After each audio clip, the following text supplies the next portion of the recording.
When I was 13, my best friend Andy Provenzano and I started working out together. We were both athletic. I had played on multiple sports teams from football to baseball since the age of 5 in leagues around the San Fernando Valley. Andy had too. From an early age, I lived to be outdoors on my bike, playing touch football on the concrete street in front of our house. The same with baseball and basketball. We rarely stayed inside, but I had really been intrigued by lifting weights for years. My father had a rudimentary weight bench set, weights, bar, and importantly, a hand-stapled manual of exercises complete with old-school illustrations for everything from bicep curls, bench press, upright rows, and squats, all in the garage. I used to watch as my father worked out in the small space. He eventually let me follow along. I remember we listened to Dodger games with Vin Scully's melodic voice in the background on weeknights. My father insisted, however, that I first use self-weight-bearing exercises, meaning push-ups, sit-ups, unweighted squats. Once I mastered those, he would let me graduate to the weights. My father worried that lifting too early would either stunt my growth or injure my still growing bones. After consulting a doctor, he seemed to think it was okay. Interestingly, his advice followed exactly what Arnold Schwarzenegger prescribed in his first book, Arnold, The Education of a Bodybuilder, a book I read from cover to cover more than a few times. From memory, he recommended using only bodyweight exercises for 6 months before moving on to barbells and dumbbells.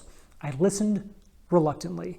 When Andy and I first started our own program, we focused on attacking a pull-up bar wedged into the doorframe in his Canoga Park home. We competed nearly every day to see who could do the most. He could, but I was intensely competitive. It was close. Then we moved on to weights. Andy and I alternated between working out at his house and mine. I can still see in my mind's eye the setup in his garage.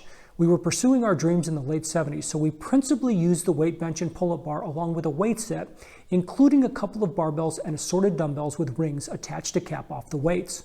The weights were plastic, filled with sand. I can hear the clicking slap sound produced by the plastic cover hitting another plastic cover as we slid them on and off the barbells and dumbbells. I remember how excited we got when Andy got an easy curl bar and arm blaster apparatus as a gift. The bar would tilt your hands inside. The arm blaster hung around your neck with a curved aluminum sheet dangling at elbow height intended to keep you from swaying or cheating while performing a curl. These newfangled workout toys were a big deal. We could perform the barbell curl the way our heroes did in Joe Weider's Muscle and Fitness magazine. We were young, we were growing like weeds, and so the impact of the exercise happened relatively swiftly. We gained a modest amount of muscle at first.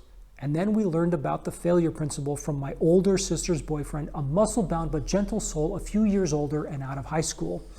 We were also inspired to double our efforts after seeing Rocky II and those montage scenes of him chasing chickens, performing one-handed push-ups and pull-ups, beating scrap metal with a Thor-like hammer in a scrap heap, squat running around the park with a piece of lumber on his shoulders. For some wild reason, we were also inspired by Rocky's avid consumption of raw eggs. You could find us chugging them like college kids with a beer bong at a frat party.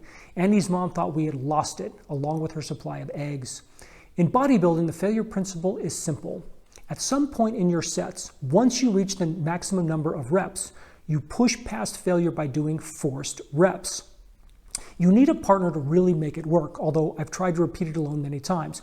The point is that you reach your maximum, push beyond the pain through sheer willpower. You only do 2 to 5 extra reps, and you don't do it all the time, usually on the last set of the exercise. It helps if you like to suffer. Interestingly, for me, perhaps a glutton for punishment, once I discovered the failure technique, I wanted to push it all the time. Why? Because while I would be sore for a few days after a hard session, I could see the results. I can still remember the time I pushed it too hard on bicep curls. Andy and I had worked out in the morning, and I came back in the afternoon for another session. I pushed the easy curl bar to its limit. My arms were strained, traumatized, deep bone sore for a week. I had overdone it, and I would never recommend that level of punishment to anyone. Moreover, I had no idea you could take medicine to reduce the swelling and pain. I just suffered, but it worked. My arms grew significantly after that session. It was ground zero for my own muscle growth. If you are familiar with how this works, you understand that when you work your muscles hard, you create micro tears in the muscle fibers. Your fibers then form scar tissue during the repair process, which produces larger muscles. That is a simplistic explanation. The harder you push it, the more tearing, more scars, larger muscles. It's called muscle hypertrophy. Naturally, your hormones, like testosterone, human growth hormone, and insulin growth factor, IGF-1, play a vital role in the process. We knew none of the science. What we learned through the experience was how to follow a process and a discipline that created a new outcome. In this case, the increased muscle size. It felt like we had discovered a secret few knew.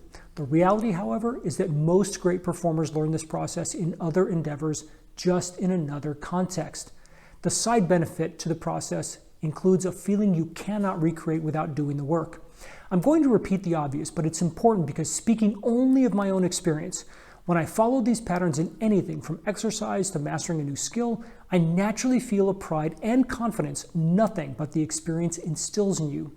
For me, that is one secret of learning how to push past your limits within the context of a defined process. You gain a level of confidence from having reached and learned about a new boundary. When we discover new limits, beyond the ones in our minds or our physical life, the real benefit comes in the form of increased confidence in your ability. And this feeling or emotion is real confidence, not false bravado and lack of humility. The feeling is a natural product of the process. It happens with mental exercise as well. I imagine the point of the post is to consider for a moment how you can apply the technique to any growth endeavor as part of a defined, repeatable process, whether it's in your personal endeavors or at work. Thanks for stopping by.